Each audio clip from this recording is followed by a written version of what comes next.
Tous les jours à la télé, c'est la guerre. Une guerre impitoyable.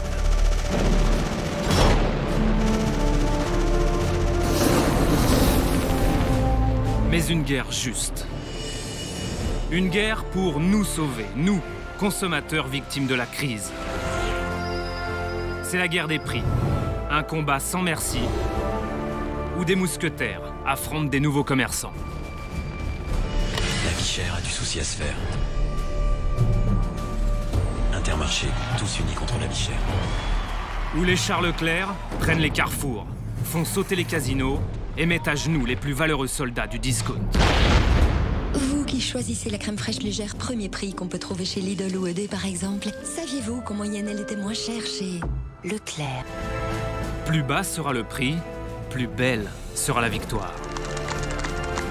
À bien écouter les noms de ces missions commerciales, on a l'impression que ce conflit débouche sur une nouvelle philosophie de vie. Vivons mieux, vivons moins cher. Vous avez entendu? Vivons mieux, moins cher. Les prix bas, la confiance en plus. Confiance. C'est un mot fort, la confiance. Confiance en quoi, au juste? Ah oui, la qualité des produits, le respect de la nature et des hommes. Les supermarchés ont toutes les vertus. C'est un peu Élise au pays des merveilles. Allez, entrez avec nous, sans crainte. Ce miracle consumériste est d'autant plus improbable que toute cette nourriture arrive des quatre coins du monde. Une assiette mondialisée. C'est la fameuse tomate de Noël, la fraise du mois de janvier, le concombre espagnol, le saumon d'Écosse, naturalisé chilien. Pas cher, encore moins cher et responsable. Tout le monde s'y retrouve. Vraiment? On vient maintenant au scandale de la viande de cheval intégrée dans de nombreux plats cuisinés surgelés. Bien sûr, vous vous souvenez. Findus, Spanghero, Picard, la Roumanie. La viande de cheval dans les lasagnes. L'info que vous avez peut-être déjà oubliée, c'est celle qui révèle le fond de l'histoire. Un courtier néerlandais basé à Chypre. C'est lui qui aurait négocié l'achat de la viande chevaline auprès des abattoirs roumains. Dans la guerre des prix, ce sont des traders qui achètent et revendent de la viande. Comme le pétrole ou le gaz, l'alimentation est devenue un pur objet de spéculation. C'est l'ultime stade de la pression sur les prix. Du bœuf pas cher, si c'est du cheval, bah c'est pas grave. La société, en fait, considère comme un dû qu'on lui fournisse de l'alimentation pas chère, à très bas prix. À partir de là, la main-d'œuvre là-dedans, c'est la variable d'ajustement, je dirais. Et donc, il faut avoir une main-d'œuvre corvéable à merci. La main-d'œuvre, c'est elle qui paye les prix bas. Celles et ceux que vous ne voyez jamais. Les petites mains en France et à l'étranger qui nous nourrissent. À qui appartiennent-elles? Ces mains qui cueillent, qui ramassent, qui expédient. Ces petites mains ont pourtant un visage. Celui de l'esclavage moderne, de l'exploitation humaine, de la maltraitance. On a commencé cette enquête en allant faire nos courses chez Auchan, rayon légumes. Aujourd'hui, il est tout vert, il est pas cher, il est tout bio, c'est le brocoli. À moins d'1 euro, et bon pour la santé, il soulage votre conscience et votre porte-monnaie. Mais d'où vient-il exactement? De Rungis, le plus grand marché de produits frais du monde. Les grandes surfaces, les épiciers, les restaurants, tout le monde s'approvisionne ici. Ça va? Tu peux charger ou pas? Tous les matins, Salvatore reçoit les légumes fraîchement cueillis, dont notre brocoli. On a tous les marchandises qui arrivent ici dans l'entrepôt chez nous, par les camions, si ça vient d'Italie. Il est très très bon ce brocoli. Déjà, on voit qu'il est tout frais. Regardez, la feuille, elle est bien fraîche. Il est encore un tout petit peu mouillé parce que celui-là, c'est un produit qui était là. Il est arrivé ce matin. Celui-là qui est filmé, donc c'est des têtes de 500 grammes. Celui-là qui est filmé, il est prévu pour les grandes surfaces. Ok. Jusque-là, pas d'erreur. C'est bien celui du rayon Auchan. L'enquête avance à grands pas. Hop. Et ils sont conditionnés où, par exemple, ces produits? Ça, c'est conditionné directement chez eux, chez Passala, quoi, chez le fournisseur. Un fournisseur italien. C'est écrit sur le carton.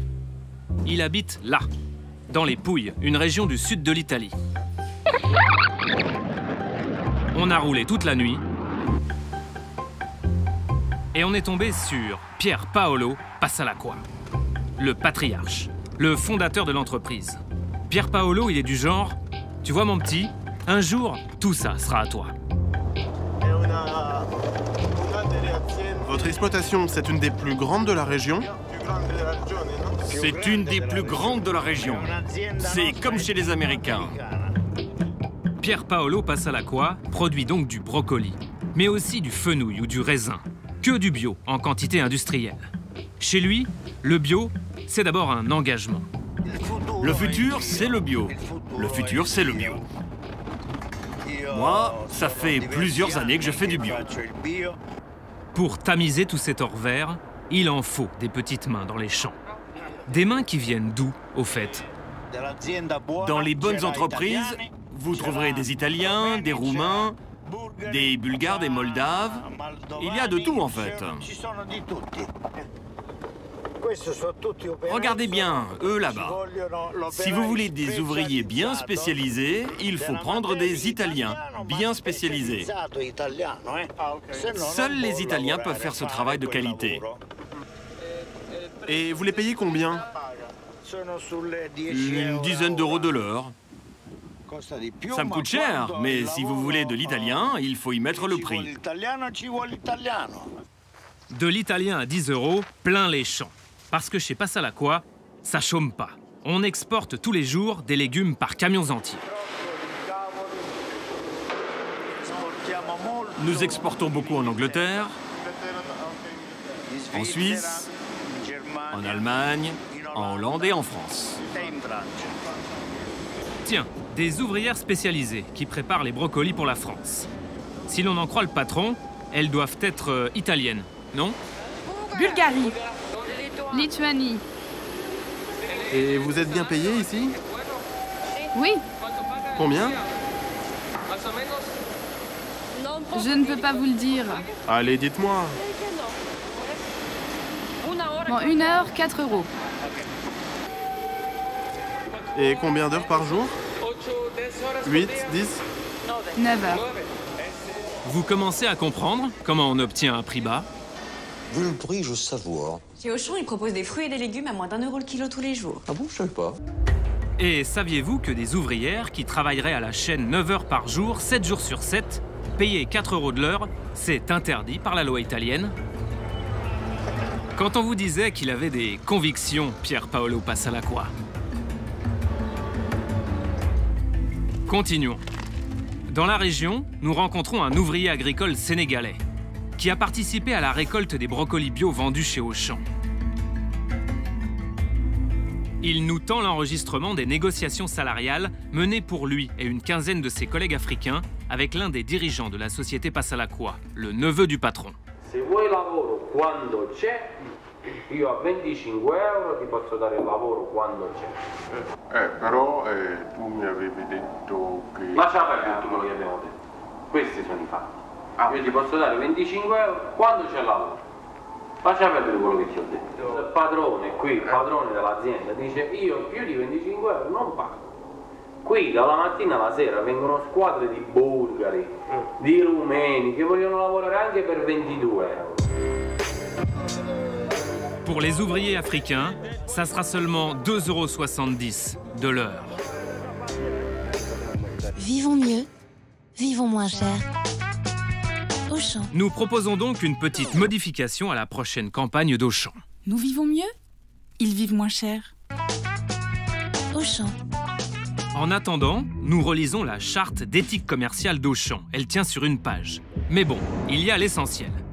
Chaque employé doit recevoir le salaire minimum légal dans son pays. Les heures de travail doivent être conformes aux normes légales. Le travail forcé ne sera pas toléré. On y parle aussi de liberté syndicale, de non-discrimination, du respect de l'environnement. Nous avons lu aussi la charte de Carrefour, de Leclerc, de Casino. Intermarché et Système U nous ont envoyé un résumé. Grosso modo, à chaque fois, l'enseigne accorde une importance fondamentale au respect des travailleurs. Chez nous, tout le monde est bien traité, Les enfants aussi, merci. Tous les fournisseurs des enseignes doivent respecter ce code de conduite. D'ailleurs, les supermarchés vous expliquent que vous pouvez faire vos courses sans inquiétude. Que les produits que vous mettez dans votre assiette respectent l'environnement, la santé et les travailleurs. Malgré cela, ils sont toujours bon marché. C'est ça, un prix bas qui n'a rien à cacher. Le commerce qui profite à tous. Après cette histoire de brocoli, on a un léger doute avec ce genre de promesses. Alors nous continuons de vérifier avec les fruits et légumes que nous consommons tous les jours et en toute saison. La tomate, par exemple. On l'achète entière, en bolognaise, dans des plats préparés, en coulis, en jus, en concentré, en conserve, comme dans ces boîtes. Tomate pelée, entière.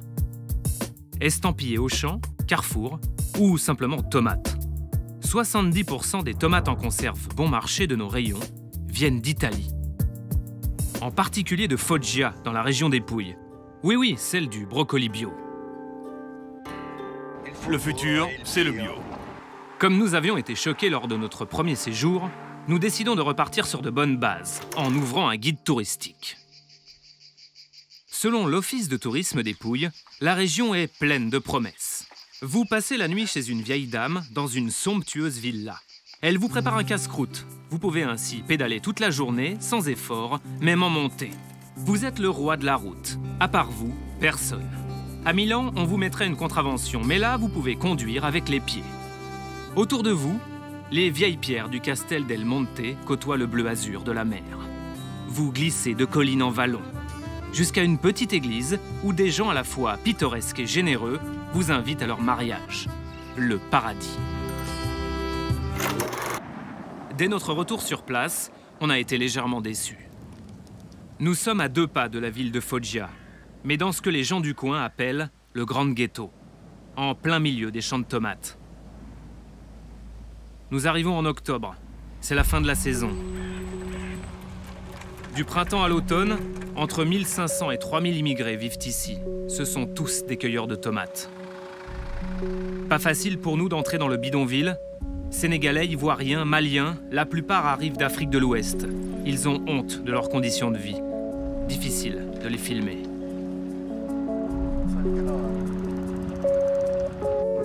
Finalement, Issouf, 29 ans, accepte de nous parler. Il vient de Port-Bouët, en Côte d'Ivoire. Il est 7 h du matin, c'est presque un peu tard pour partir au travail. Pardon ?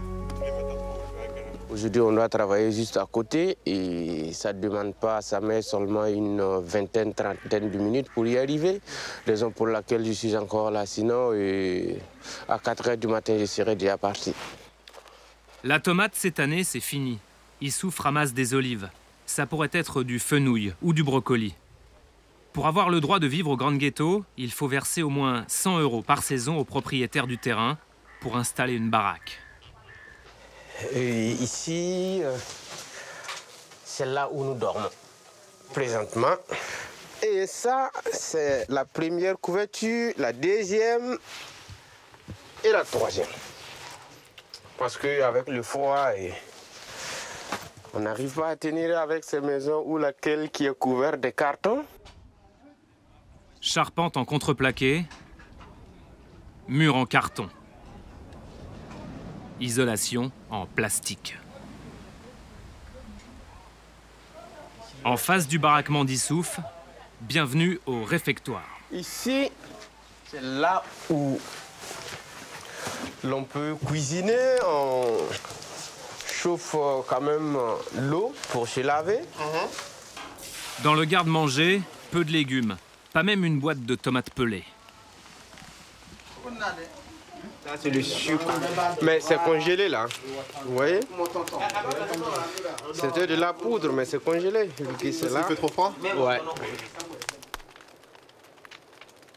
En venant en Italie, sincèrement, je n'y pensais pas un jour trouver ces obstacles-là. Je n'y pensais pas trouver qu'en Italie, on pourrait vivre comme ça, on pourrait subir une telle souffrance. Parce que même en Afrique, c'est beaucoup très rare que l'on voit ces choses-là en Afrique. des choses aussi dures qu'ici? Ah oui. Qu'au Grand Ghetto? Ouais. Le Grand Ghetto, c'est plus dur que ce que vous avez vu en Afrique? Ouais. Si vous n'êtes pas encore convaincu, jetez un œil aux sanitaires. Vas-y, les douches. On se met là, on se lave. Mais seulement si vous apportez votre seau. L'eau est acheminée par les autorités régionales des Pouilles. C'est pas la Dolce Vita, c'est Foggia, en plein cœur de l'Union européenne. Nous continuons notre visite un peu particulière des Pouilles. Un peu partout, nous apercevons des maisons à moitié en ruine. Ce sont des casolari. Normalement, on y range le matériel agricole. Mais vérification faite, ce sont plutôt les cueilleurs immigrés qui en font leur abri.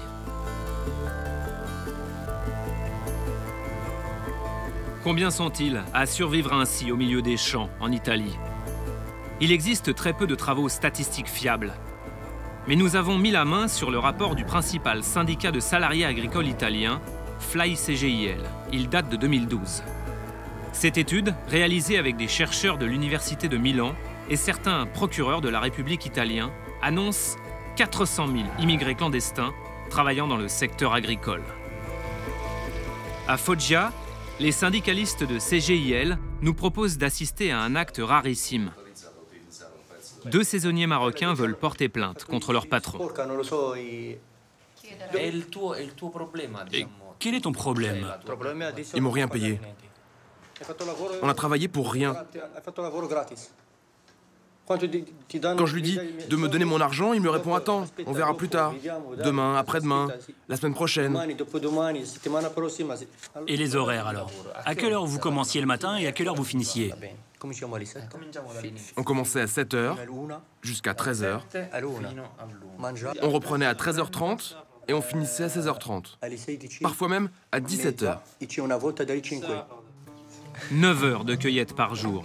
Nassim et Abdel ont travaillé 3 mois pour Defeo, un gros exploitant agricole. Ils n'ont reçu que 310 € chacun. Defeo leur devrait au moins 4 fois plus.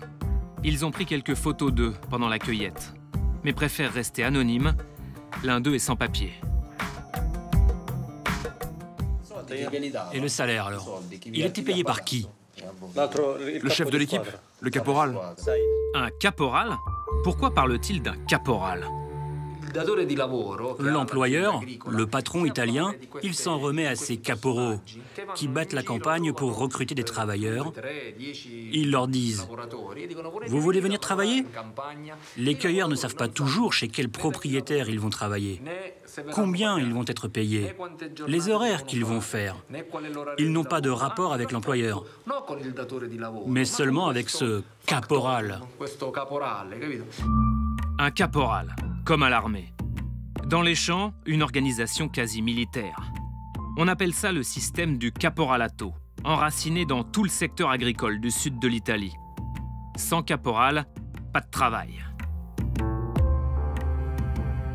Adam est burkinabé.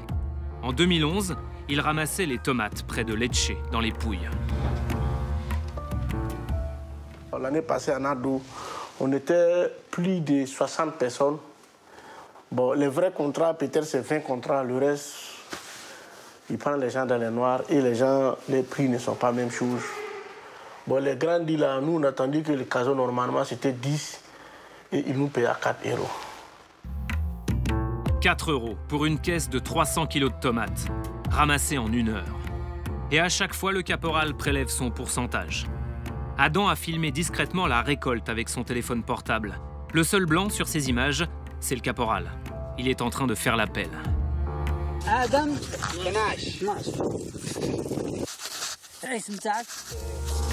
il définit les tâches, verse les salaires et transporte les troupes.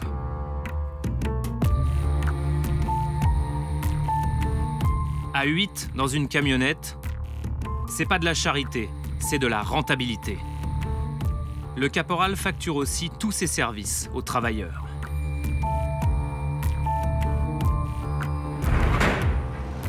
Selon le rapport du syndicat CGIL, en Italie, 100 000 immigrés seraient victimes de ce racket généralisé. Les autorités italiennes ont longtemps fermé les yeux. Valeria Mignonnet est l'un des premiers magistrats à les avoir ouverts.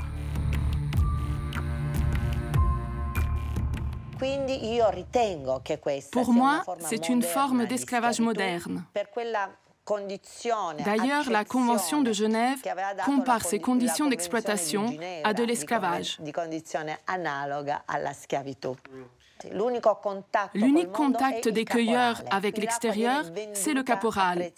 L'eau leur est vendue à des prix très élevés. Un sandwich, même un petit sandwich basique, ils doivent l'acheter entre 2,50 € et 5 €. Et tout ça, ils ne peuvent l'acheter qu'à leur caporal. Ils n'ont pas le droit de se le procurer autrement. Ce caporal, ils doivent aussi le payer pour le logement, même quand il s'agit d'habitations insalubres et délabrées dans la périphérie des villes. L'an dernier, la procureure Mignonnet fait tomber un réseau de trafic d'êtres humains organisé par des caporaux. Ces images sont tournées par la police italienne lorsqu'elle découvre ce camp de travailleurs immigrés à Nardo, tout au sud des Pouilles. Des hommes dormant sous des bâches ou carrément à la Belle Étoile. 2 ans d'enquête, de longues heures d'écoute téléphonique et un matin, bingo, le ROS, le raid italien, fait un énorme coup de filet. Intermédiaires, caporaux, trafiquants, exploitants agricoles, au total 22 personnes sont arrêtées. Mais impossible de recenser les centaines de victimes du réseau venues d'Afrique du Nord, du Ghana, du Sénégal ou du Soudan. Les immigrés prenaient contact avec un trafiquant. Ils payaient autour de 3 000 à 3 500 € pour le voyage. On leur promettait un travail bien rémunéré et bien sûr le permis de séjour. Ils arrivaient en Italie convaincus d'être dans une situation régulière. Ils s'étaient endettés pour ça. Mais bien sûr, tous les papiers étaient faux. Sans travail déclaré, sans papier, les immigrés sont prisonniers du réseau, corvéables à merci. La procureure Mignonnet ordonne des écoutes des chefs présumés du réseau pendant 3 mois. Sur les bandes, écoutez cette discussion entre 2 exploitants. Ils parlent bien d'êtres humains. Bon, maintenant, ceux-là, je te les exténue comme des bêtes, jusqu'à ce soir au moins. Tu me tiens une équipe fraîche, et je vois s'ils arrivent à faire 500 quintaux. T'as compris? Ok, d'accord. Et pour les femmes qui travaillent dans les champs, on vous laisse deviner comment elles sont traitées. Pour l'entrepôt, tu as besoin de combien de femmes? Je sais pas, 11 ou 12. On prend 2 femmes avec nous. D'un côté, elles travaillent à l'entrepôt et de l'autre, elles travaillent de nuit. Tu vois ce que je veux dire? L'un des exploitants impliqués et arrêté par la police est le gérant de l'entreprise Fior di Frutta. Mais elle ne produit que très peu de tomates. L'une des spécialités maison, la pastèque. Fior di Frutta est installé dans la zone industrielle de Nardo, ici. C'est le frère du gérant qui nous accueille. Nous l'enregistrons avec une caméra cachée.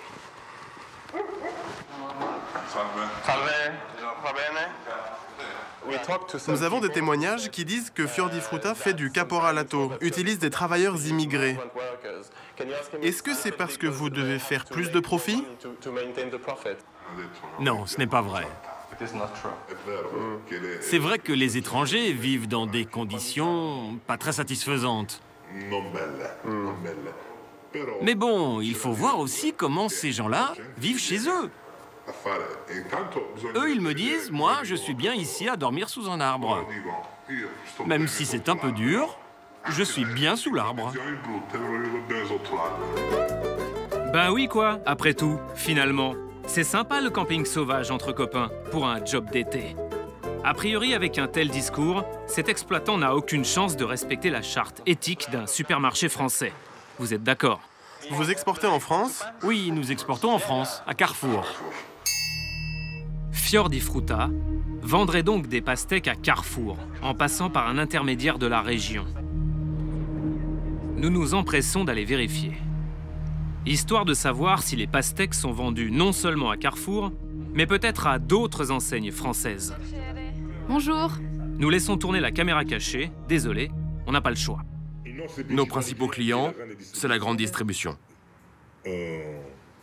Intermarché, Auchan, Carrefour, Lidl, Aldi, cela.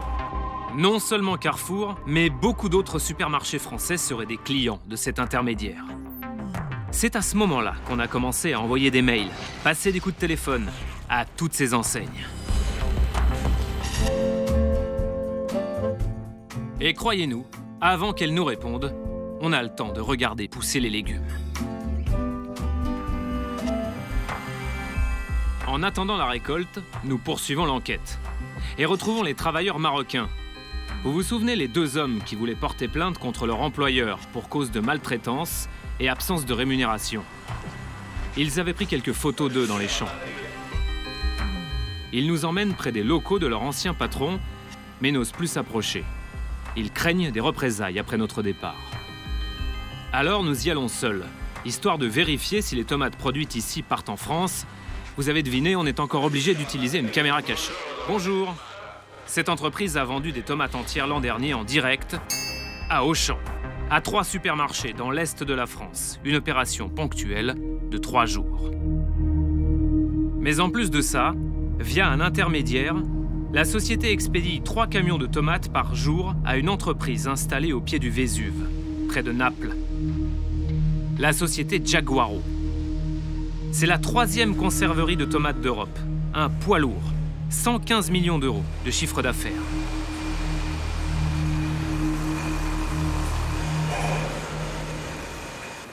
Cet après-midi, nous avons rendez-vous avec les dirigeants de Jaguaro. Quel est le pourcentage des tomates qui arrivent ici, à Jaguaro, et qui viennent de Foggia? Qui viennent des Pouilles, 80%. Je suis allé à Foggia et il y a un peu un problème d'exploitation de certains travailleurs. Est-ce que c'est quelque chose auquel ils doivent faire attention quand ils travaillent à la qualité ici? Nous demandons à nos fournisseurs d'adopter un code éthique. Tous les producteurs font une déclaration? Oui. Ils peuvent faire une déclaration. C'est obligatoire? Non, ce n'est pas obligatoire, mais si on le demande, ils peuvent le faire facilement. Comment vous faites pour contrôler?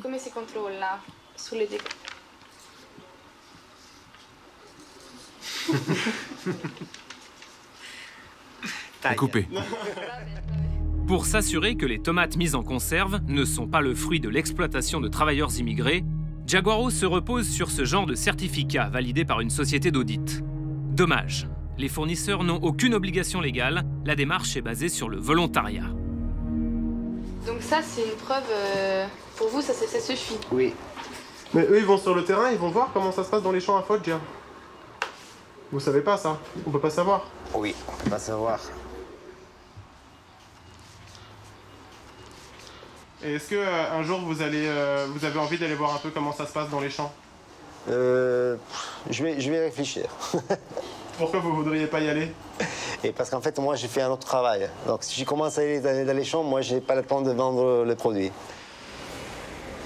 Pendant le tour du propriétaire, Manlio nous parle de son vrai travail, vendre les conserves de tomates à ses clients européens, dont les Français.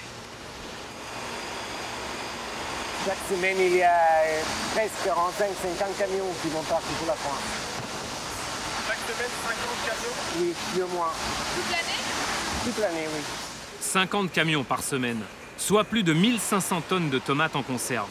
Combien ont été récoltés par des travailleurs immigrés exploités ou proches de l'esclavage? Il y a comme un défaut de contrôle dans l'air. En revanche, on connaît parfaitement les clients. Là, il y a la marque contre jardin pour la Scamarce. Leclerc. Leclerc, ouais. Saviez-vous qu'en moyenne, elle était moins chère chez Leclerc? Et ça, c'est toujours pour la France.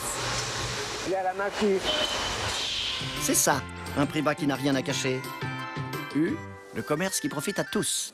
Il y a aussi Carrefour. Carrefour, les prix bas, la confiance en plus. Ça, regardez. Et c'est ça, produit pour Auchan. Vivons mieux, vivons moins cher. Ok, à ce stade, vous vous demandez comme nous si toutes ces enseignes savent ce qu'il se passe dans les champs en Italie du Sud. Rapport alors, charte éthique. Pendant 4 mois, On a appelé tout le monde et envoyé des mails. Pour la tomate en conserve, les magasins U, refus d'interview, comme Leclerc. Pour la pastèque et la tomate en conserve, Carrefour, refus d'interview. Pour la pastèque, la tomate en conserve et le brocoli bio, Auchan. Avec eux, nos discussions n'avançaient pas. Un jour, nous avons lu quelque part que le patron en personne posait la première pierre d'un futur centre commercial Auchan à Meaux. Le patron d'Auchan, c'est pas le monsieur au centre. C'est lui, Vianney Mullier. Merci Vianney, monsieur Bonjour monsieur. Bonjour, pardon, je vous prie de m'excuser. Je vous en prie. Vendry Lanos, je travaille pour France 2, pour l'émission Cache Investigation. Et on est en Italie, où on a regardé dans quelles conditions étaient récoltées les tomates, notamment qu'on peut trouver chez vous, soit en frais, soit dans des conserves. Et ça pose des sérieuses questions par rapport aux droits des travailleurs. On s'est rendu compte qu'il y avait pas mal de gens qui travaillaient de façon soit d'une main-d'œuvre exploitée. Chez nos fournisseurs? Chez les fournisseurs de nos fournisseurs. Chez vos fournisseurs ou chez des fournisseurs de fournisseurs, effectivement. On vous a sollicité plusieurs fois. Oui, on a sollicité... C'est par la direction de la com? Oui, monsieur Catalifo. Ouais. On lui a envoyé plusieurs mails et on lui a demandé de savoir quand est-ce qu'on pourrait se rencontrer pour une interview. Ouais. C'est pour ça qu'on vient aujourd'hui, en fait. Moi, je ne fais pas de médias. Ah bon? C'est pour ça que votre caméra, elle m'embête. Ah bon? C'est que j'aime bien pouvoir... Pourquoi vous faites pas de médias? Parce que je veux pouvoir continuer à prendre le métro tranquillement. D'accord, mais c'est important quand même. Oui, j'ai compris. C'est des questions qui sont suffisamment lourdes. Les questions sont légitimes, je suis d'accord, mais je voudrais qu'elles soient bien traitées. Et ça n'a pas toujours été le cas. Donc si c'est pour se faire déchirer en public... ça m'intéresse pas. Qui pourrait répondre à ce genre d'interview chez vous? Mais c'est un engagement de votre part. Je m'engage à vous donner une réponse et vous dire qui participera si on décide de participer. Oui. C'est finalement cette lettre qui participera, très télégénique. Auchan s'abrite derrière la responsabilité de ses fournisseurs. Nous avons vérifié que l'ensemble de ses fournisseurs avaient bien signé notre code d'éthique commerciale, ce qui était le cas. Le fournisseur de brocoli a été audité et ne laisse apparaître aucun manquement aux normes en matière de conditions de travail. En lisant ces lignes, une fois encore, on se demande vraiment comment sont réalisés les audits sociaux. Concernant le fournisseur de tomates fraîches, là, Auchan a pris une décision. Nous n'envisageons pas de collaborer à nouveau avec ce fournisseur. Pour la conserve de Giaguaro, en revanche, Auchan n'a relevé aucun problème. Quant au pastèque, l'enseigne nie toute transaction avec le fournisseur italien. Concernant Intermarché, pour la pastèque et la tomate en conserve, nous avons essuyé un refus de la direction de la communication. Mais l'enseigne a organisé dernièrement un salon professionnel des produits du terroir, avec plein de producteurs et fournisseurs français. Personne ne nous a empêchés d'entrer, alors nous voilà. C'est parti. Nous cherchons le responsable de l'offre alimentaire du groupement, Thierry Cotillard. Bonjour. Ou alors Anne Sainte-Marie, l'une des responsables marketing. Bonjour. Bonjour. Je cherche Monsieur Cotillard, est-ce que vous savez où il est? Vers là-bas, ok. Bonjour, je cherche Monsieur Cotillard, est-ce que vous savez où il est? Bonjour. Vous cherchez qui? Monsieur Cotillard ou Madame Sainte-Marie? Merci vraiment. Bonjour, Monsieur Cotillard, Élise Lucet, France 2. Moi aussi, enchantée. Merci d'être venu nous voir. Bonjour, vous êtes Anne Sainte-Marie. Ravie. Merci, merci. Je regardais un petit peu, là, je discutais avec vos collaborateurs. En fait, c'est un salon sur les produits régionaux. Exactement. En ayant un salon comme celui-ci, vous êtes sûr de la provenance des produits, bien sûr. Hein.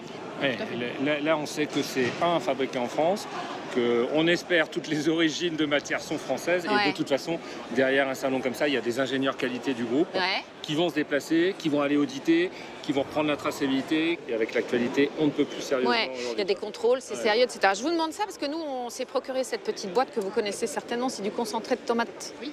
Top Budget, c'est votre marque propre, comme on dit. Hein. Tout à fait. Oui. Donc c'est une marque distributeur, ça c'est la manière de dire marque distributeur pour Intermarché. Est-ce que vous êtes sûr que ce concentré de tomates, il est propre, comme on dit? Il est propre. Est-ce qu'il est propre? Est-ce qu'il a été produit dans des conditions qui sont des conditions respectables? Alors, sur ce je vous le donne parce que vous le connaissez. Hein. Oui, je connais la marque. Nous, d'une manière générale, on est hyper vigilants sur l'origine, sur d'où ça vient et qui les fabrique. Maintenant, sur ce produit-là, je ne sais pas l'info. Alors nous, on est allé voir aussi chez les producteurs qui fabriquent vraiment ce concentré de tomate qui est vendu chez vous et chez d'autres. Encore une fois, ce n'est pas Intermarché qu'on veut montrer du doigt. Et on s'est aperçu qu'en fait, c'était fabriqué, les tomates, elles étaient récoltées, et ensuite c'était fabriqué par des gens qui étaient absolument surexploités. C'est souvent des travailleurs immigrés, ils sont sous la coupe des caporaux. Si vous voulez, c'est des exploiteurs de gens qui sont absolument vulnérables, qui se retrouvent sans papier, qui se retrouvent dans des conditions de travail absolument affreuses. Et eux, ils profitent de ça pour les faire travailler et ensuite pour fabriquer ce concentré de tomates que vous vendez.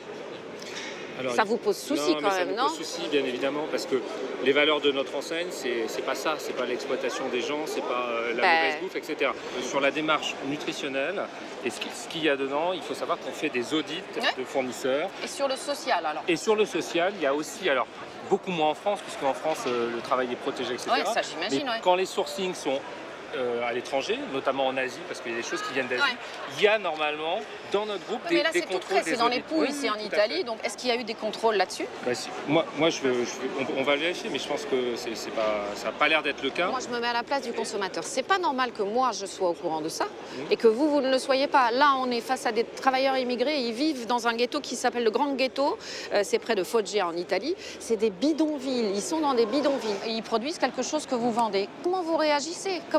Là, moi je réagis, enfin il y aura une décision, mais ça c'est des choses qu'on ne peut pas accepter. Ça veut dire que l'audit qu'on n'a peut-être pas fait dans ce pays-là, en pensant que c'est l'Italie c'est comme la France et donc comme l'Europe, comme l'Europe, non. Et ça veut dire que demain il y aura des audits. Là. Vous pêchez par naïveté?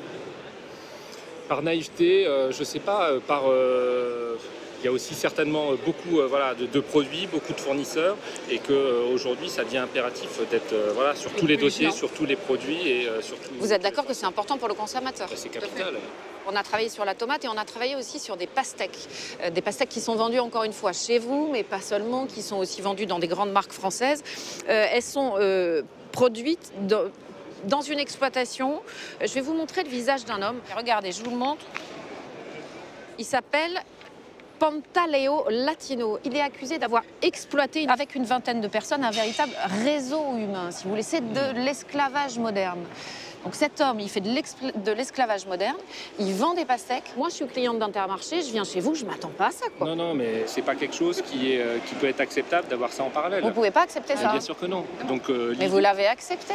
Vous l'avez accepté sans le savoir. C'est-à-dire, moi, je l'apprends, là, évidemment. Ça veut dire que tous les contrôles sont certainement perfectibles et leur fréquence, et il va falloir effectivement... D'accord, ça veut dire que, est-ce qu'au vu de ce que je suis en train de vous raconter, vous allez vous revoir vos systèmes de contrôle? On va... Alors, sur ce cas très précis, je peux vous assurer que c'est dès demain matin, c'est dans la minute. Après, c'est évident qu'il va falloir éclaircir ce sujet-là très précis. C'est peut-être des listes de fournisseurs qu'il faut blacklister parce qu'on n'a pas la garantie et sans transparence du fournisseur, s'interdire de travailler avec lui. Aujourd'hui, ce qu'on écrit et qu'on a déjà écrit et qu'on continue à écrire de façon plus approfondie, c'est justement autre chose qu'un acte d'achat. Parce que ça ne suffit plus aujourd'hui, l'acte d'achat. Et d'ailleurs, on vient d'être pris en flagrant délit de non-savoir, ce qui est un peu triste. Ça vous désole? Ah, moi, ça me désole. Ça me choque même, mais on va faire la lumière. Objectivement, est-ce que le fait de se battre pour avoir des prix les plus bas possibles ne vous amène pas vers une frontière qui est extrêmement dangereuse vis-à-vis des conditions de travail? Parce que, vous l'avez dit, il peut y avoir 2, 3, 4 intermédiaires. Tout ça pour avoir les prix les moins chers possibles, objectivement.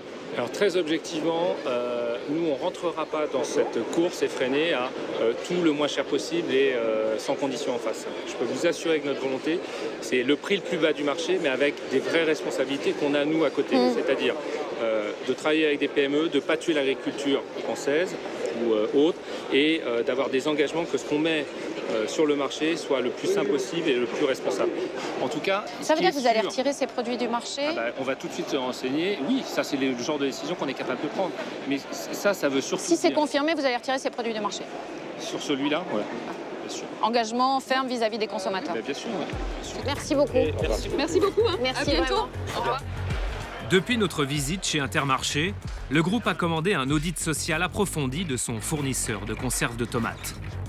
En fonction des résultats, Intermarché décidera de poursuivre ou non sa collaboration avec Jaguaro.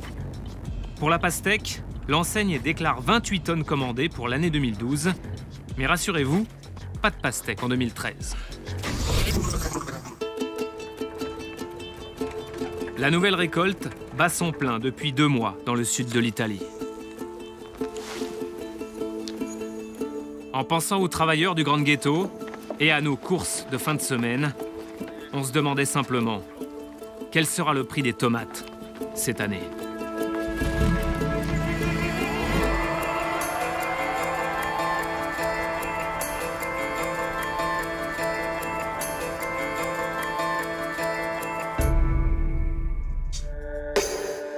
Ces fruits, ces légumes qui atterrissent un jour dans votre assiette, avec un peu de persévérance, vous pouvez savoir d'où ils viennent. Qui paye vraiment le prix des prix bas? Qui règle la facture sociale?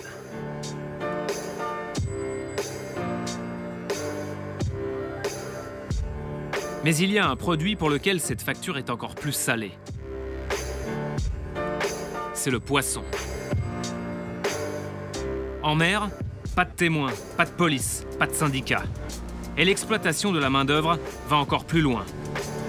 Les forçats de la mer dont nous allons vous parler sont perdus au beau milieu de l'océan, embarqués, seuls au monde.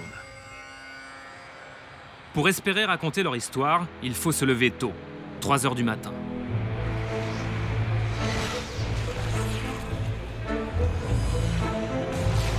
Toujours à Rungis, bâtiment A4, la marée. 170 000 tonnes de produits de la mer passent par là chaque année. A priori, vous vous dites que ces grossistes sont des experts du poisson. Ils connaissent le nom et les surnoms des espèces. Et bien sûr, leur provenance. C'est là qu'on a été un peu déçus. Pour recueillir les confidences, on ressort notre caméra cachée. C'est ainsi qu'elles viennent là ou de là dans la Afrique, de la vente à la maison. Bonjour, vous allez bien? Ça va? Ouais, j'avais une question à vous poser sur les crevettes. Ah ouais? Et ça, c'est quoi par exemple? Je n'avais jamais vu ça. Ça, c'est top, ça, c'est du sauvage. Ouais. C'est pêché en océan Indien. En océan Indien, ça? Ouais, c'est un produit de pêche. Parce que tout à l'heure, là, je regardais, c'était marqué Atlantique 113, non? C'est là? Ouais. Non, c'est ça? Atlantique 113. Ah bon, ça, c'est Madagascar, c'est pas océan Indien? C'est Madagascar, ça? Ouais. Ça, c'est Canada du Mozambique. Ah ouais? Pourtant, sur le carton, c'est bien marqué Atlantique centre-est. C'est marrant comme on oublie vite les cours de géographie. Bon, reprenons. L'Atlantique centre-est, c'est ici. Ceux qui ont pas mal travaillé dans le secteur, ce sont les militants de l'ONG environnementale connue pour ses coups d'éclat au milieu des océans, Greenpeace.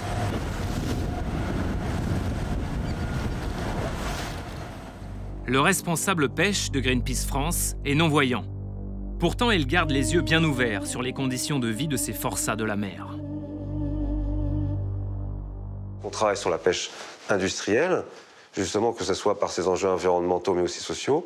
On se pose la question des conditions de travail et ce qu'on trouve assez vite, c'est des choses qui relèvent clairement de l'esclavage. Ces conditions-là ont été rapportées, elles sont malheureusement plus courantes qu'on peut l'imaginer. C'est aussi pour une industrie qui alimente le poisson que nous on mange ici. Par exemple, en Guinée-Conakry, un petit pays d'Afrique de l'Ouest avec une grande façade maritime et une grande culture maritime.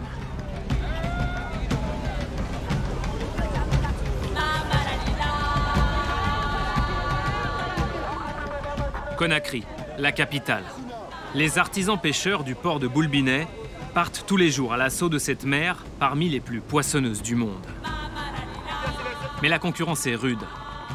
Asiatiques ou européens, les chalutiers industriels du monde entier viennent pêcher au large de la Guinée, parfois dans l'illégalité la plus totale. Réservée aux pêcheurs traditionnels, une zone de 12 000 est parfaitement interdite aux bateaux industriels. Mais certains jettent leurs filets à seulement quelques brasses de la plage, là où les poissons sont les plus nombreux.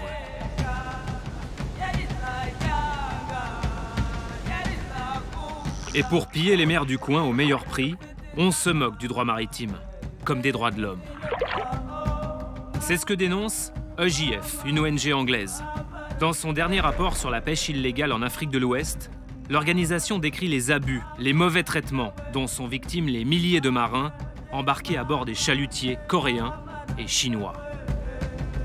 Elle a même tourné ces images. Celle-ci date de 2006. Ici, un chalutier chinois qui mériterait un petit coup de peinture.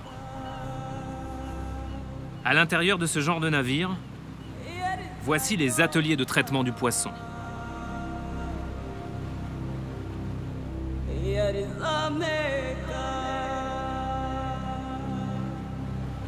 Enfin, les cabines de l'équipage. Tout confort.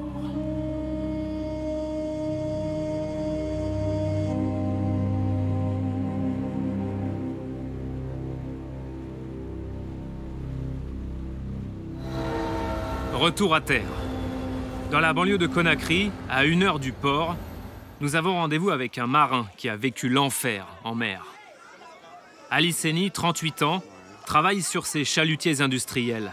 Pas vraiment par choix, mais par devoir. Il doit nourrir les 12 personnes de sa famille.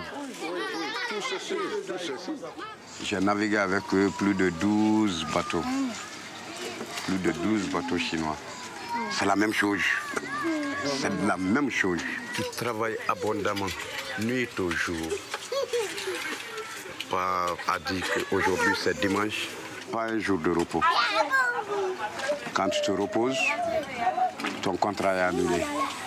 Lors de sa dernière sortie en mer de 28 jours, Ali Seni et ses collègues travaillent d'arrache-pied. Le dernier jour, 24 heures sans dormir. Épuisé, il décide d'aller se reposer. J'ai refusé de travailler. Je suis rentré dans ma cabine, je me reposais. Mon chef de pont est venu me faire sortir forcément. On me dit, ah, donc on va te bastonner. Les Chinois s'apprêtent à te bastonner. Ils sont souvent prêts à nous agresser, à nous blesser, avec des fers, avec des barres de fer, des trucs comme ça. Et tout ça pour un salaire de misère. Tu ne gagnes que les $200. Qu'est-ce que tu vas faire avec les $200? Il faut voir, regarder les enfants. Moi, j'ai 12 personnes en charge de moi. $200, 150 € par mois, sans pause, sans week-end, sans répit.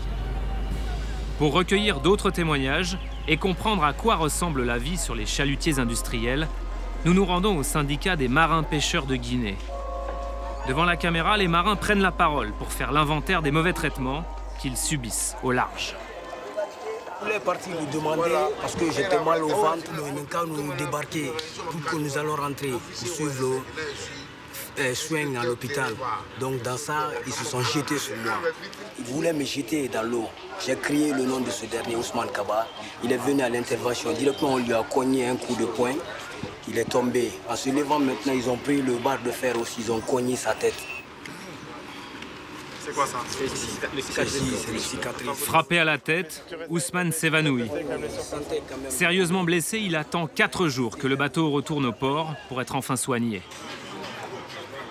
Franck Tunkara ne va plus en mer. Il gère aujourd'hui le syndicat des marins-pêcheurs. Il tient les comptes, enregistre les plaintes de ses collègues. Ça, c'est les différents PV d'audition que le chargé des relations extérieures, litiges et contentieux fait souvent chaque fois que les marins rentrent de la mer. 7, 8, 9, 10, 11, il y en a 18. Donc oui. Il y a eu 18 plaintes sur l'année 2011. Oui. Pas de sanitaire, pas de repos, trop de bagarres, mauvais traitement. Un des marins évoque l'un de ses collègues retrouvé mort dans les filets, dont le corps a été rejeté à la mer. Et ça continue comme ça, page après page. À chaque fois, les maltraitances ont lieu sur des bateaux industriels chinois ou sud-coréens. Donc on dort sous les cartons, avec les cafards, les rats. Nos conditions de vie, c'est zéro. Nos salaires, c'est zéro. Tout est zéro, mon frère. Il est extrêmement difficile de se rendre en haute mer pour monter à bord des bateaux de pêche asiatiques. Après quelques vaines tentatives, l'armée guinéenne accepte de nous emmener. C'est marrant, en Afrique, il y a toujours un militaire français dans les parages. L'équipage, chacun a son poste. Je ne veux voir personne sur la passerelle, chacun a son poste. Devant la caméra, le gouvernement guinéen veut nous montrer qu'il agit. Appareillage en grande pompe, bon vent. Les flibustiers n'ont qu'à bien se tenir.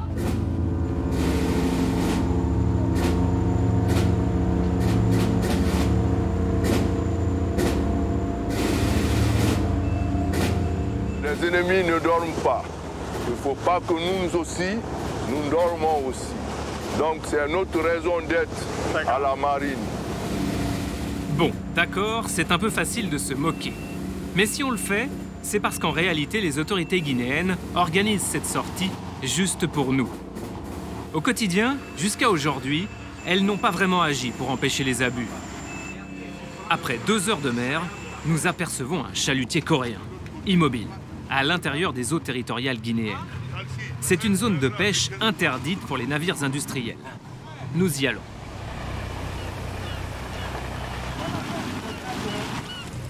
Une fois à bord, les inspecteurs du ministère de la Pêche sont chargés du contrôle.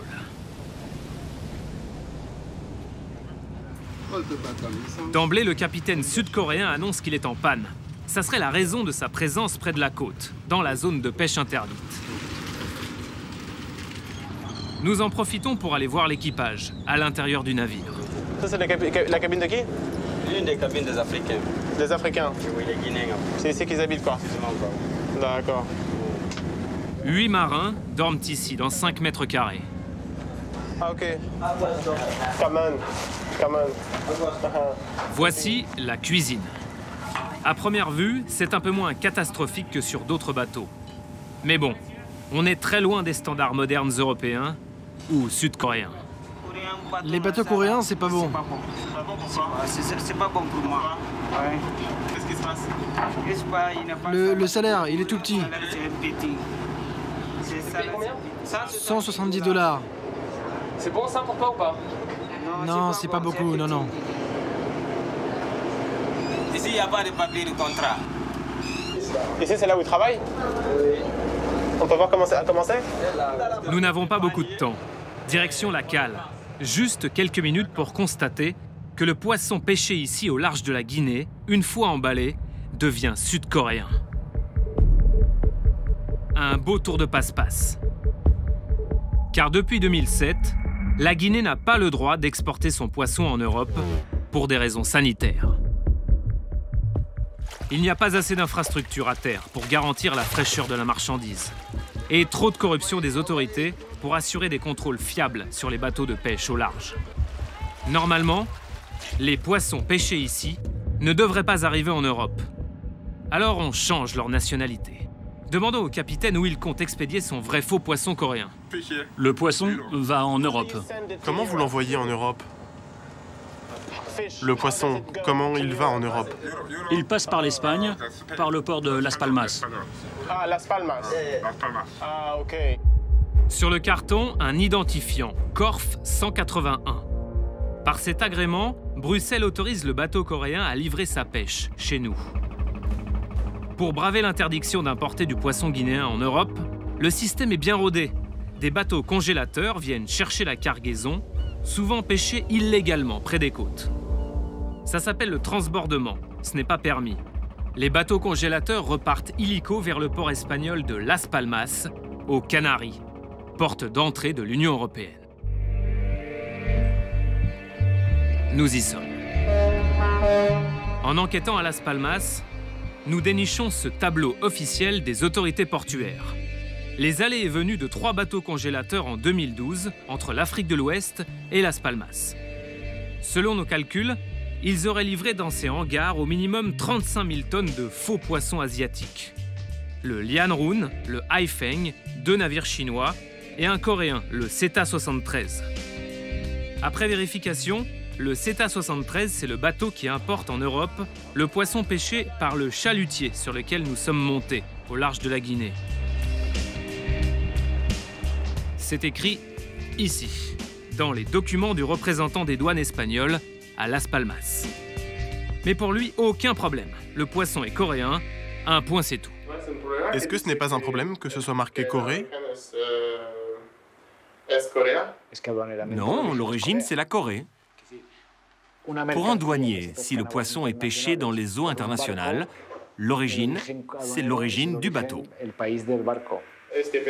Donc, ce poisson, vous n'avez aucun moyen de savoir s'il vient de Guinée? Non, je ne peux pas le savoir. Mais j'ai ici un document qui affirme que la pêche a été contrôlée. Pour nous, elle est légale. Pouvez-vous me dire qui achète ce poisson? Il faudrait que je mette à votre disposition des statistiques, mais des données précises sur un importateur qui achète le poisson d'un bateau donné. La loi m'empêche de vous le dire.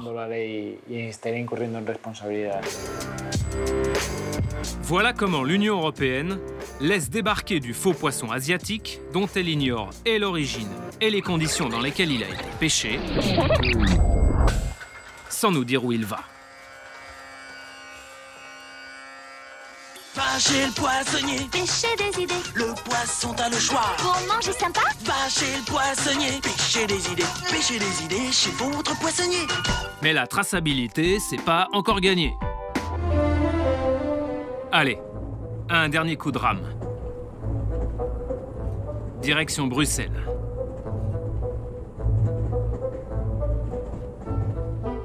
Sur le pont, la commissaire aux pêches, Maria Damanaki, nous attend. Interview de Madame Damanaki, première. Écoutez bien, c'est édifiant. Vous êtes commissaire européenne chargée des affaires maritimes et de la pêche. Est-ce que vous pouvez nous garantir, à nous consommateurs, la qualité et la provenance de tout le poisson qui est vendu en Europe? Non. Ça, c'est quelque chose que je ne peux pas vous garantir. Pourquoi? Parce que... Ah bon? Je ne peux pas garantir que tout le poisson est pêché légalement. Et c'est embêtant pour le consommateur. Oui. Certaines personnes pensent peut-être que la pêche illégale n'est pas un gros problème, mais c'en est un. Dans le monde entier, 10% du poisson est pêché illégalement. Ça s'élève à 10 milliards d'euros chaque année. Vous vous imaginez?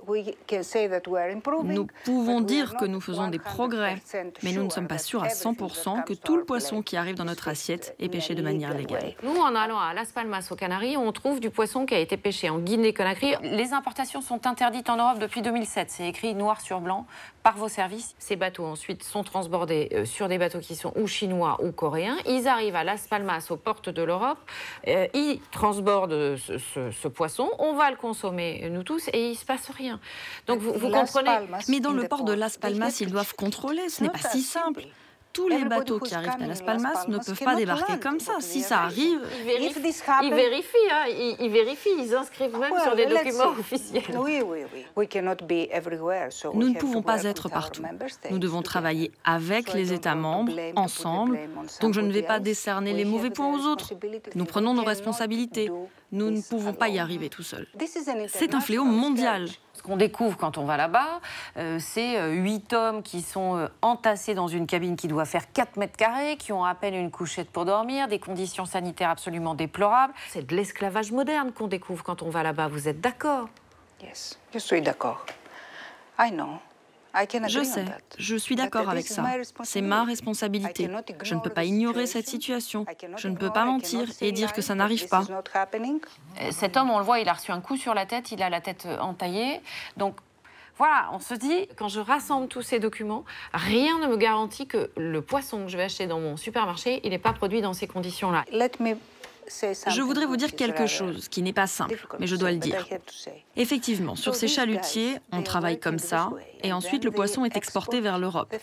Mais ici, nous avons notre propre industrie européenne, avec de gros intérêts en jeu. Et je ne suis pas sûre que les industriels européens acceptent de collaborer avec nous, car eux aussi ont leurs propres intérêts. Vous êtes en train de nous dire que nos industriels sont très peu regardants, et qu'à partir du moment où le coût est plus bas, ils sont capables d'acheter ce poisson produit dans ces conditions. Ça ne les dérange pas.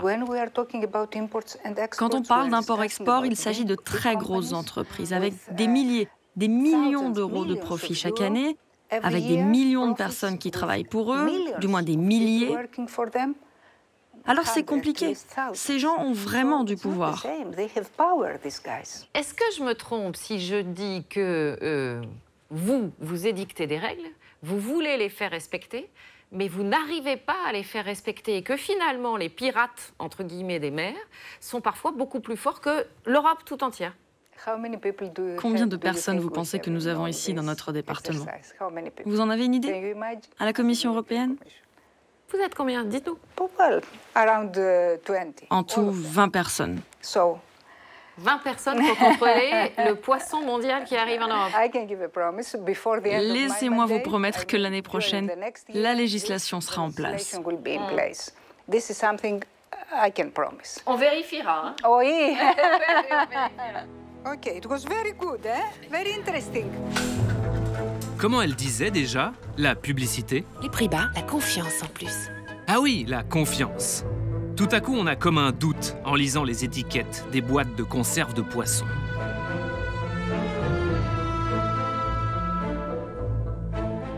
Maintenant, vous comprenez mieux pourquoi, quand on est journaliste, on est parfois obligé d'aller faire ses courses avec une caméra cachée.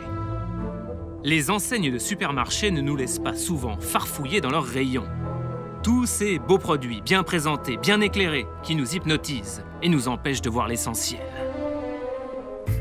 De l'exploitation des travailleurs à l'exploitation d'une région entière, il n'y a parfois que quelques pas, d'un étal à l'autre. Prenez la banane, que nous consommons toute l'année, en moyenne 8,5 kg par an et par personne, chez nous. Souvent proposée à des prix défiant toute concurrence. Elle arrive des Antilles françaises, d'Amérique latine ou d'Afrique. Comme une banane sur 10 en France, celle-ci vient du Cameroun. Avouez, les petits autocollants comme ça, vous ne les regardez jamais, hein? Là, il est écrit « Booba ». Cette banane est aussi vendue sous le nom SCB. 2 clics plus loin, nous tombons sur la vidéo d'un organisme qui recueille l'avis des consommateurs et décerne chaque année le label « Saveur de l'année ». Heureusement, c'est pas le prix de l'humour. J'allais vous demander si vous allez bien. Et j'allais vous dire, j'ai la banane aujourd'hui. Je sens que vous vouliez la faire aussi, celle-là, non? Non, je ne me serais pas permis. Eh bien, effectivement, oui, Willy, on va parler banane aujourd'hui. Oui. Avec la banane SCB Premium. Oui. Issue des plantations de la compagnie fruitière en Afrique, elle est choyée tout au long de son parcours jusque sur les tables des consommateurs. D'une belle couleur jaune-orangé, cette banane sélectionnée manuellement puise dans le climat et le terroir exceptionnel de ces pays africains, la Côte d'Ivoire, le Cameroun ou le Ghana, tout son caractère et sa saveur intense. Waouh! On a tout de suite eu envie de partir en Afrique. Au Cameroun, exactement. Là où la compagnie fruitière, la multinationale française qui produit cette banane, a racheté 4500 hectares de plantations en 1991. La Société des plantations du Haut-Penja, PHP, s'étend sur 4500 hectares. Dans ce film institutionnel, la compagnie fruitière présente ses activités. Beaux paysages, beaux fruits, travailleurs épanouis.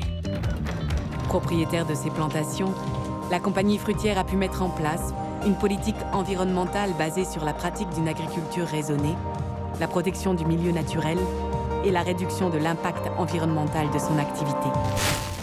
Avec un tel bilan, en appelant pour demander une autorisation de tournage au directeur de la communication de la compagnie fruitière, pas de doute, il va forcément nous accueillir à bras ouverts. Parfaitement à l'aise avec ce qu'on fait, on n'a juste pas envie d'être mis en parallèle avec des gens qui n'ont pas la même vision que nous, notre métier. Pourtant on en fait beaucoup, vous l'avez vu sur notre site, mais on rentrera pas dans une polémique. Une polémique? Un refus de tournage? Ça nous donne envie de gratter un peu plus. En pianotant sur Internet, nous trouvons l'extrait d'un rapport rédigé par la FADENA en 2010, une ONG camerounaise. Pendant 3 ans, avec le soutien de l'ONU, la FADENA affirme avoir étudié les conséquences environnementales et sanitaires de l'utilisation des pesticides dans la région où opère la compagnie fruitière. Seul le résumé de l'étude est disponible, mais le lien entre les produits chimiques et certaines maladies au sein de la population serait établi. Les principales maladies liées à l'utilisation des pesticides dans la région ont été identifiées. Les résultats complets seraient disponibles sur place, au Cameroun. Quand on vous disait qu'il fallait se méfier des apparences.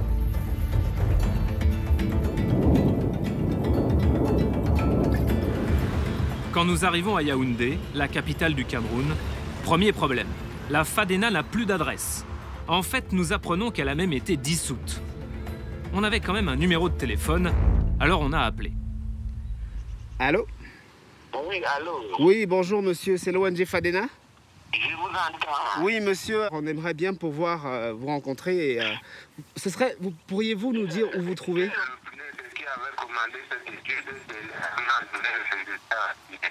Oui. Vous ne disposez pas. Mais qui dispose de cette étude alors, monsieur, s'il vous plaît? Vous êtes mon interlocuteur au bout du fil, mais je ne connais même pas votre nom, monsieur. Comment vous appelez-vous, s'il vous plaît? C'est pas important, monsieur. C'est tout simplement un ancien du FADENA. Il n'a pas l'air trop serein, notre mystérieux interlocuteur. En tout cas, il nous conseille d'aller voir le PNUD, le Programme des Nations Unies pour le développement, cette agence de l'ONU qui a cofinancé l'étude que nous recherchons. Le PNUD, notre seul espoir, détenteur des preuves d'une éventuelle contamination par les pesticides. Au cas où quelque chose nous échappe, nous filmons discrètement. Il y a aussi tellement de gens dans ce bureau-ci sur cette histoire-là. Ah ouais? Que ça m'inquiète. J'ai de nos collègues qui a écrit que vu le caractère sensible de ces informations, il n'est pas autorisé à le mettre et donner au grand public. Un dossier trop sensible, encore un. Ce responsable du PNUD nous fait lire les consignes internes à propos du rapport scientifique que nous cherchons. Nous ne pouvons permettre la mise à la disposition du grand public de ces informations qui touchent aussi bien la santé humaine, la qualité des sols, de l'eau et de l'air dans les localités ciblées par l'étude. Inutile d'insister, l'étude de la FADENA ne serait plus ici. Elle aurait été mise à l'abri de nos regards indiscrets.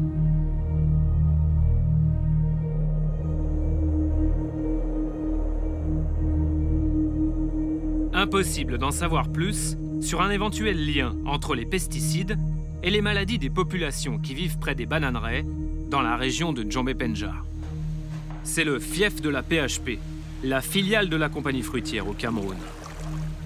Pour nous parler des pesticides utilisés dans la plantation, nous rencontrons un homme qui travaille actuellement à la PHP.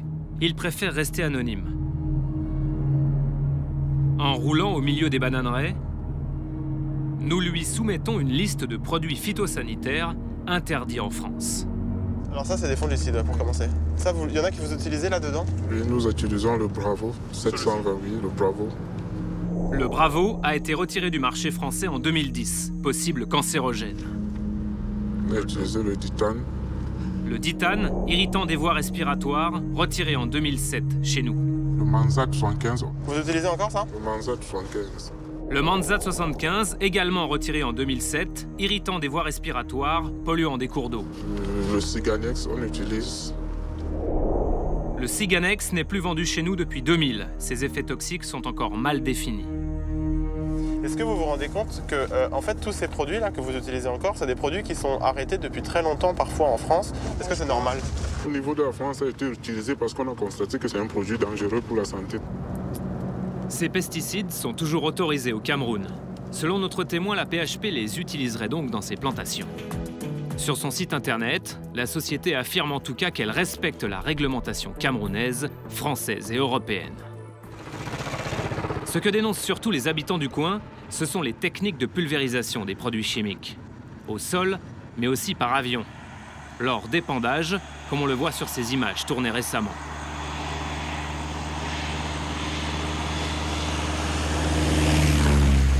Au cœur d'une plantation, nous avons rendez-vous avec deux spécialistes des pesticides. Ils ont travaillé pendant de nombreuses années pour la PHP. Eux aussi préfèrent rester anonymes. Dès que l'avion épand le produit, il y a une partie qui est épandue par le vent. Donc il faut que cette partie qui est déportée par le vent n'arrive pas au niveau des populations villageoises. Or, on n'a pas prévu des bandes de sécurité en plantation. Quand ils traitent la plantation, il y a des dépôts qui vont ici. Quand l'avion passe, les piétons tous prennent des produits sur le corps, dans tous les sens. Devinez comment s'appelle l'un des villages situés au cœur de la plantation, dont les habitants se plaignent de se faire régulièrement arroser lors des épandages. Bouba. C'est lui qui a donné son nom à la belle banane que nous avons trouvée au supermarché.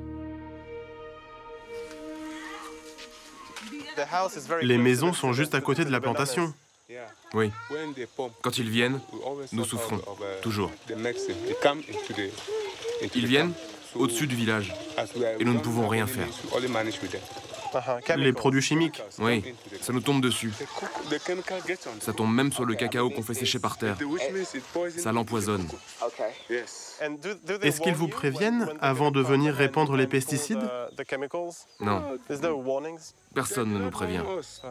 Quand ils viennent, nous courons nous réfugier à l'intérieur. Vous devez vous enfermer?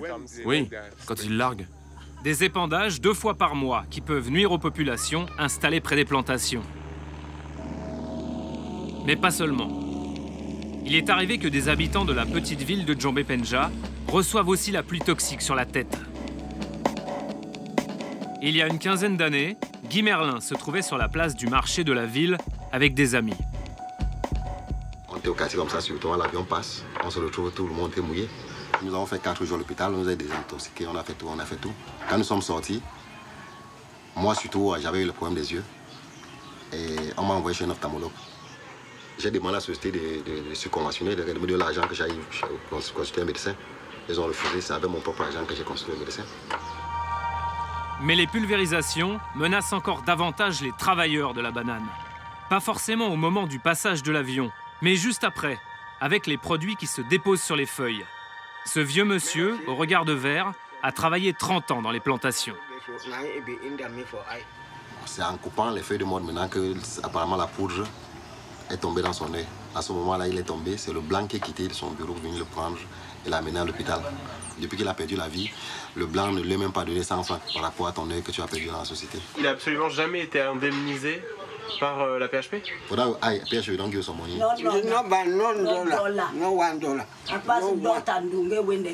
Cette banane nous aide, mais il ne faut pas qu'elle nous détruise encore. C'est comme si c'était un cadeau empoisonné et c'est pas bien pour nous. Ce cas n'est pas unique. Nous avons rendez-vous avec un autre cueilleur de la PHP, aveugle, lui aussi. Christophe Nguéa a commencé à cueillir la banane dès l'adolescence. Quand il a perdu la vue, il a aussi perdu son travail. Quand vous-même, vous travailliez à l'époque dans les plantations, quelles étaient les conditions de sécurité? Bon, c'est dans ce côté-là qu'il n'y avait pas de conditions de sécurité. On faisait tout ça sans bottes, sans gants, sans masque, sans rien. Et de temps en temps, les produits nous étouffaient dans la plantation, dans la bananerie. Mais comme on était mineurs là, qu'on était dans la naïveté là, on prenait ça à la légère comme ça. On essayait de prendre de l'eau pour se laver les yeux.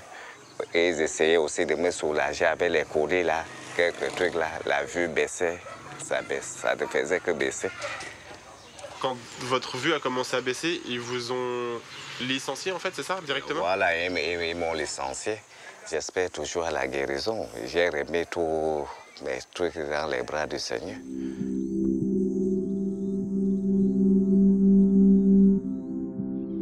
Des problèmes oculaires récurrents dans cette localité, au milieu des plantations de la PHP, mais aussi d'autres pathologies que les habitants attribuent, elles aussi, aux pesticides. Nous avançons prudemment et tentons de vérifier les témoignages. Quelques kilomètres plus loin, le docteur Wong, il consulte à l'hôpital Saint-Jean-de-Malte. Bien qu'il ait du mal à le prouver, il note des liens entre certaines maladies et les pesticides. Dire qu'on a un problème qui est dû aux pesticides, c'est pas facile à prouver. Je vous parle tout à tantôt des problèmes oculaires. C'est quand, par exemple, un avion est passé, quelqu'un vient et dit, bon, voilà, les yeux sont irrités. Là, j'ai eu des malades comme ça. Là, je sais que là, c'est prouvé. Il n'y a pas de preuve que certaines maladies pulmonaires que nous avons soient dues à ça. Mais il y a des malades qui ont des problèmes pulmonaires. Mais quelle est votre intime conviction? Moi, pour moi... En tant que scientifique. En tant que scientifique, vous vous dites qu'il y a des probabilités quand même. Oui, mais puis c'est quelqu'un a exposé longtemps à des pesticides, c'est normal qu'il y ait des problèmes pulmonaires. C'est normal, il y a une relation de causalité quand même. Oui, si on reste longtemps exposé, je ne sais pas, je ne peux pas dire que non. Nous avons essayé de récupérer quelques dossiers médicaux auprès de l'hôpital Saint-Jean-de-Malte où travaille le médecin. Impossible. Peut-être parce que ce centre de santé a en partie été financé par la PHP, justement, la filiale de la compagnie fruitière, comme le précise la vidéo en ligne sur le site.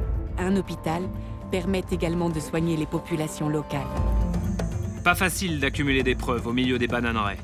Nombre de malades, les types et les causes de pathologie. Mais ce que nous découvrons, c'est une population laissée pour compte. Il y a comme un hic. La région est l'une des plus riches du pays.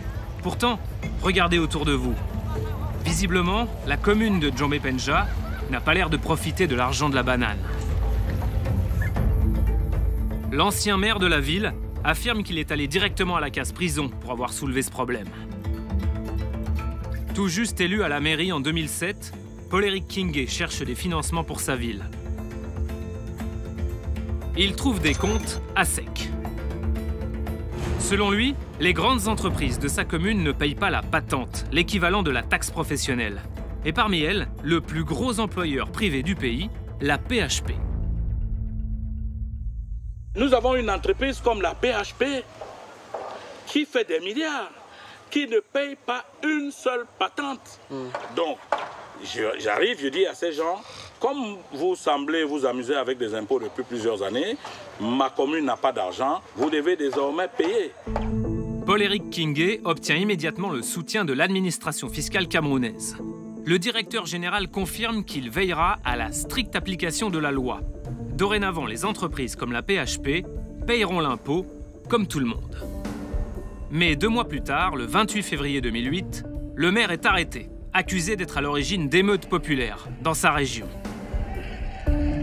À l'origine de ces incidents meurtriers, une grève et des manifestations pour protester contre la hausse des prix du carburant et des produits alimentaires.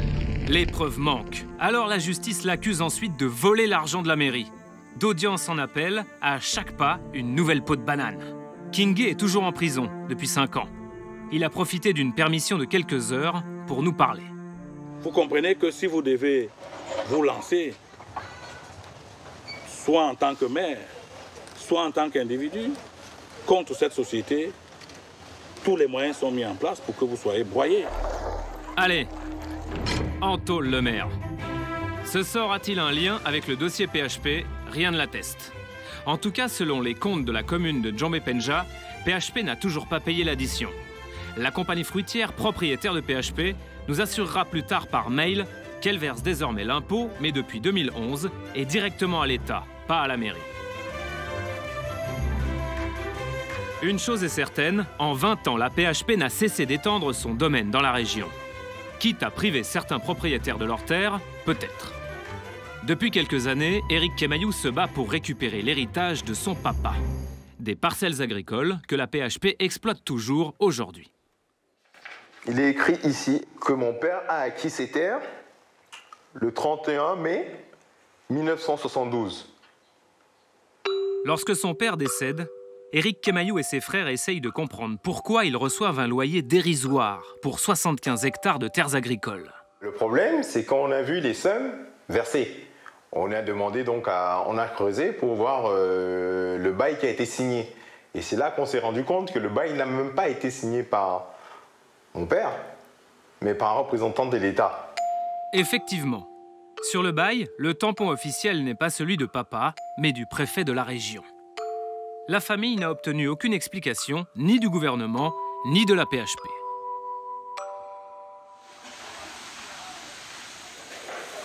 Des problèmes sanitaires parmi la population, de sérieux arriérés d'impôts, des propriétaires sans terre. Si la PHP cultive aussi facilement la banane, c'est parce qu'elle cultive aussi les bonnes relations avec les autorités camerounaises.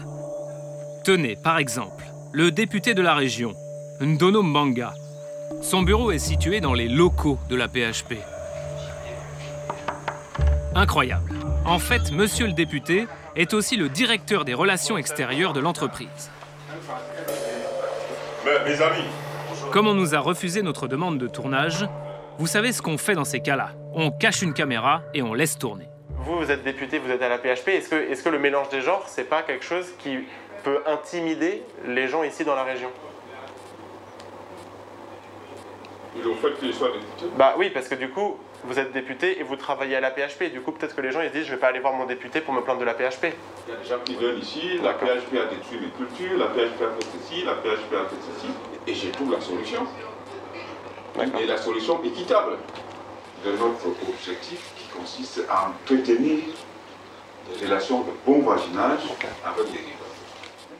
Je dirais même que je défends même parfois plus les riverains que la PHP. Normalement, on appelle cela un conflit d'intérêts. Mais bon, monsieur le député n'est pas tout seul dans ce cas-là. Récapitulons. Lui est donc directeur des relations extérieures de la PHP. Tandis qu'un autre député est l'actuel président du conseil d'administration de la PHP. Son prédécesseur a longtemps occupé cette fonction en même temps qu'il était ministre du Commerce. Des représentants du peuple qui travaillent pour la PHP, un réseau politique bien en place, qui s'étend jusqu'à Paris. Quitte à jouer dans la cour des grands, autant jouer dans la cour de l'Élysée. Aujourd'hui, Paul Biya, le président du Cameroun, est venu faire le VRP. À l'issue de son rendez-vous avec le président Hollande, au milieu des fastes de la République, nous avons quelques questions sur les liens entre le gouvernement camerounais et l'entreprise bananière française. Monsieur le Président, une question sur la banane, s'il vous plaît. Est-ce que vous pouvez nous expliquer, on a vu des graves manquements, il y a des problèmes sociaux, des problèmes sanitaires liés aux activités de la PHP, de la compagnie fruitière au Cameroun. Est-ce que vous pouvez nous expliquer un peu pourquoi le gouvernement ne fait rien par rapport à ça? Le gouvernement a beaucoup de problèmes, mais pour avoir plus de détails, j'ai amené avec moi le ministre de l'économie. Nous n'avons pas négligé ce problème, mais il fait partie de ceux que nous essayons de résoudre. Il y a des problèmes sociaux, il y a des problèmes sanitaires qui ont été relevés là-bas et pourtant les gens se plaignent que l'État ne fait rien pour eux. Qu'est-ce que vous pouvez dire à tous ces gens? Ces problèmes seront résolus, monsieur. Merci, au revoir. À qui on peut parler pour ça? Est-ce que vous pouvez nous donner une interview pour ça? À un chauffeur? À un garde républicain? Bien éviter la peau de banane. Ah, ce monsieur avec des lunettes noires. Il va nous donner rendez-vous le lendemain matin, à un endroit où l'on pourrait répondre à nos questions. Au pavillon Gabriel, à 2 pas de l'Élysée. Le Cameroun est à l'honneur, les patrons français et camerounais sont tous là. Un petit four dans une main, une coupe dans l'autre et des cartes de visite plein les poches. Nous repérons assez vite le représentant de la compagnie fruitière, Jean-Christophe Aïtzik. Il fait partie de la délégation officielle camerounaise. Vendry Lanos, je travaille pour France 2. Vous allez bien? Est-ce que je peux vous poser quelques questions? J'aimerais vous poser quelques questions sur la banane camerounaise. Non, mais je suis pas spécialement chargé de cela. Je vais vous trouver quelqu'un. Vous êtes représentant de la compagnie fruitière, si je ne me trompe pas? Je travaille avec eux, mais je ne suis pas au fait des questions. Ah bon? Donc, je vais trouver quelqu'un. Ah d'accord. Et il y a quelqu'un qui peut me répondre plus adéquatement Oui, je vais le trouver. Effectivement, ça serait préférable de trouver quelqu'un d'autre. Parce que pour nous, Jean-Christophe Aïtzik est aussi ambassadeur de l'Ordre de Malte au Cameroun.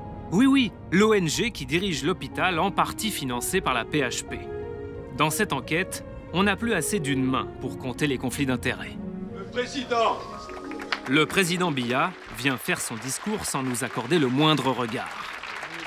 1 heure plus tard, revoilà l'ambassadeur de la compagnie le représentant de l'ordre fruitier de Malte. Enfin bon, il est là. Je vous posais toujours par rapport à la banane, parce qu'en fait, on est parti au Cameroun et on s'est rendu compte qu'il y avait des gens qui étaient là-bas, qui avaient des problèmes sanitaires et des problèmes environnementaux. Et c'est à ce sujet que je voulais vous interviewer et savoir si vous pouviez nous répondre à ces questions-là. Qu'est-ce que vous avez à répondre à ça? Ben, je voudrais qu'on prenne rendez-vous, parce que là, je suis dans la délégation. Donc, à tout moment, je pourrais prendre contact avec vous. On va pouvoir vous voir avant que vous partiez ou pas? Volontiers. Ah, volontiers? Oui, volontiers. Parfait. Merci beaucoup. Bonne journée. Merci. Merci et adieu. Nous n'entendrons plus jamais parler de lui. Et jamais la compagnie fruitière n'acceptera nos nouvelles demandes d'interview. 1 mois plus tard, dernière chance. Cette fois-ci, c'est Pierre Arnaud, le numéro 2 de la compagnie fruitière, qui a justement un rendez-vous à Paris, tout là-haut. Après 2 heures d'attente, le voilà. Bonjour, monsieur Arnaud. Bonjour, Élise Lucet, France 2. Bon, écoutez, merci. Pardonnez-moi de vous déranger en pleine rue. Non, mais juste une seconde. On aurait aimé avoir un rendez-vous avec vous, s'il vous plaît. Je n'ai pas répondu, donc il y a aucune raison que je change. Mais vous voulez pas de rendez-vous du tout? C'est-à-dire que nous, on a vraiment envie de vous interviewer à propos de ce qu'on a pu tourner au Cameroun, donc on aimerait vraiment vous solliciter. Vous ayez envie, mais moi, je n'ai pas envie. Nous, on a des questions à vous poser. Ah oui, non, on voudrait prendre le temps. On a vraiment envie de vous solliciter et d'avoir votre réponse à nos questions. C'est pour ça qu'on vous sollicite très poliment. Mais je le constate, effectivement, et avec force caméra, d'ailleurs. Mais est-ce que vous refusez l'interview définitivement? Est-ce que je comprends bien ou est-ce que vous voulez nous donner un rendez-vous plus tard? Ce qu'on veut, c'est vraiment solliciter vos réponses par rapport à des questions qui nous semblent importantes. Donc nous, la date sera la vôtre. Vous voyez, on s'adapte à votre agenda. Non, écoutez, considérez pour l'instant que je ne réponds pas. Donc la compagnie fruitière, PHP, ne veut pas répondre à nos questions. Voilà. Je peux vous demander pourquoi? Non. Ok, merci monsieur Arnaud. Au revoir madame. Au revoir monsieur. Merci monsieur. Bon, bah, je vais vous laisser déguster et puis nous on va se retrouver très très vite pour un prochain numéro de Canal Consommateur. On vous embrasse. Bye bye. Avant qu'on vous embrasse, nous aussi, une dernière chose. À l'heure où se multiplient les labels, les garanties, les promesses qu'on nous fait à nous consommateurs, ouvrons l'œil. Posons-nous la question. S'il existe un commerce équitable, est-ce que ça ne voudrait pas dire qu'il existe un commerce inéquitable? Le week-end prochain, en poussant notre chariot entre les rayons, demandons-nous un instant, à partir de quel prix bas l'exploitation commence-t-elle ?